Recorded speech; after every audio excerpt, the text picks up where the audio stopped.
It's time to take a deep breath and quiet the mind. Every breath and thought was energy that brought us to our experience in this moment.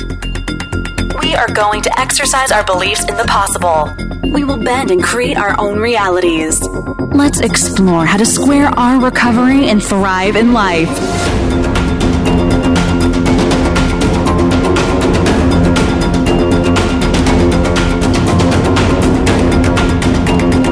I welcome you to Recovery Squared Radio with your host, Steve Wofford. Hello, welcome to the show. Today, I want to talk a little bit about fracturing and what fracturing is. And really, to me, the definition of fracturing is simply a misalignment in truth. Now, oftentimes in my coaching, when I'm working with people, one of the gifts that I have is being able to see the truth within someone. And anytime our results aren't matching what we believe to be true for us, we have to look at the disconnect in between where we're at in the life that we're to create. And when I'm working with people, I see fracturing in what they think of themselves. And if you think about looking at yourself in a mirror, you can see yourself, but if the mirror is broken, for some people that mirror is shattered. Some people, there's just a crack. But the fact is that you're looking at a skewed view of yourself. Now, we get these skewed views of ourselves by the beliefs that we carry, and oftentimes these happened at a very young age. And they end up being programmed in the subconscious, and they act like the operating system of our being. The problem is that we become so conditioned into acting based on these old, false, and limiting beliefs that we do not know the prison that we live in. And we start trying to make sense of the world or telling a story to make those beliefs become true. And that's why you'll see a pattern of dysfunction that happens over and over and over and over. This is where you see addictions. This is where you see depression and other disorders. It really comes down the disconnection of truth about yourself and the constant judgment thereof. I want to share a little bit about this because this is something that I'm constantly trying to remove the fracturing in my own life and standing completely in my truth and in love.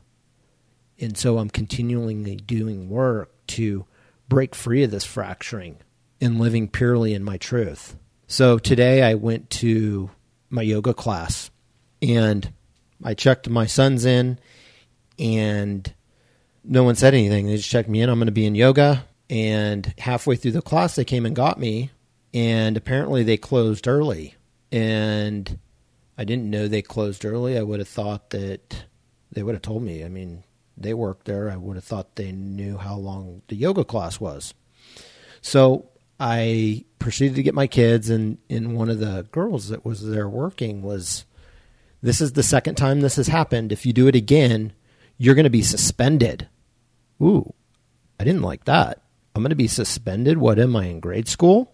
But that's exactly where it took me back to. And the interesting thing about this is that it took me back there, but this stuff goes far deeper. This goes so far back to when I was maybe 5 years old. I was sexually abused as a child. And at that time, guess what my belief was? That I did something wrong. And that pattern kept showing up and showing up and showing up. Early on, as I was a kid, I was oftentimes in trouble in school. And then when I got around the high school age, the drugs and alcohol started. And then I was in the drug culture for 20 years and all the addictions and depressions and horrible marriage that go along with it. And I was also in a marriage where I was constantly doing something wrong. And so today, when I feel something that didn't feel good when she said that, I have to go, okay, what in my operating system is causing my body to react or manifest in a way that is not comfortable. I don't want to get to a place where I judge it, because then I can't get rid of it and clean it up. And I don't necessarily just want to go meditate and manage my thoughts, because those things are coming from somewhere, and they come from the fractured truth that I'm living under. And so I love it when I get that, because I get to go clean out more stuff. It can be a challenge to do the work required to keep cleaning it out. And luckily, I've been coached by some great people that have helped me with this, but I've had to learn to do it myself to where I can do it on the fly now. And I also help other people do it on the fly.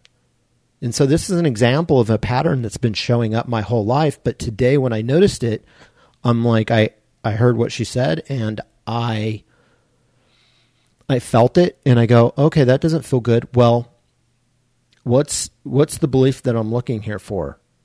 Steve's in trouble, right? Have you ever felt like that? And so I had to check myself, and I go, okay, wait, I didn't do anything wrong. They didn't tell me. I didn't know. That's their right if they want to suspend me. I didn't do anything wrong. I'm most certainly not going to beat myself up for it. The interesting thing about this work is I wish there was some sort of book that you could read just to dig deep down into it, or take some course, and this kind of work could be done. But the fact of the matter is that I've been working on cleaning out these false and limiting beliefs for years. And I've had to have some very talented people to help me do it. And now I help people do the same thing. But it started first when I went into recovery, and then it continues on to me getting to my next level, because I often believe that sometimes we have beliefs that are great at one point, but they stop serving you at some other point. The beliefs that get you here will not get you there.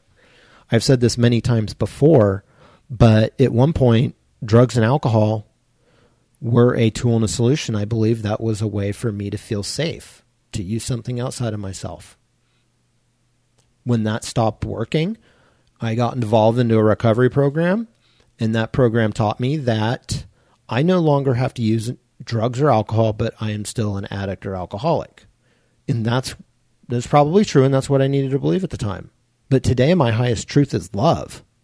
And the level I'm at today is if I stand entirely in the belief of love, to me, there's nothing higher. And so anytime I'm not in love, I need to go backtrack and find out what the heck happened.